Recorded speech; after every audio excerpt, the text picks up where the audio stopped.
2014 marked the 100th anniversary of the outbreak of World War I. On Christmas Eve 1914, in some places along the front line, British infantry noticed lanterns and small Christmas trees appearing on enemy parapets. The soldiers sang carols and eventually agreed on a temporary truce so that each side could safely collect the bodies from no man's land and bury their dead. As part of the truce, the opposing armies exchanged gifts and food and even played football together.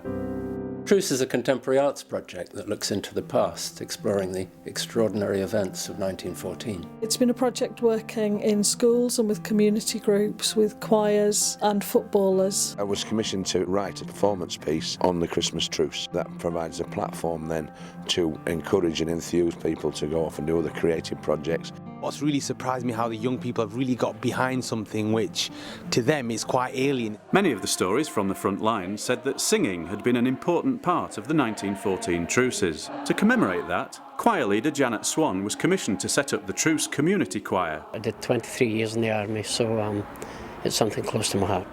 At the end of November we had our first major event called the Rhyme of No Man's Land. It brought together many different elements of the project. Then across no man's land, one lone voice rang out, proud and clear and strong. Irishman,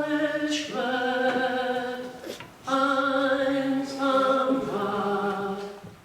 See the gentle mother and child. You got a sense you felt like you were there, and the message was so powerful about humanity. It was actually quite moving. It feels like my contribution to their memory.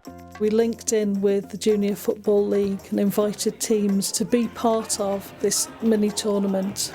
Today we're going to talk a little bit about the Christmas truce. We're also going to look at some of the ideas about the football battalions. It's important because it was a great moment in history. The winners and runners-up were invited to Accrington Stanley the following weekend to take part in the final truce event of the year. The young footballers accompanied the professionals onto the pitch for kick-off and were presented with winners' trophies at half-time.